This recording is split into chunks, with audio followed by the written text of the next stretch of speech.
Mark సువార్త 10వ అధ్యాయం 45 వచనం.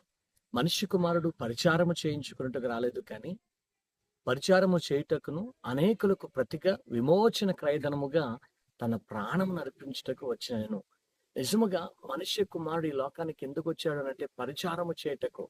నిజంగా దేవుని యొక్క దృష్టిలో అధికారులుగా ఉన్నవారు గొప్పవారుగా ఎంచబడరు కానీ, లేదంటే పరిచర్య చేయించుకునేవారు గొప్పవారుగా ఎంచబడరు కానీ, ఎవరైతే పరిచారకులుగా ఉన్నారో వారు దేవుని దృష్టిలో గొప్పవారిగా ఉంటారు.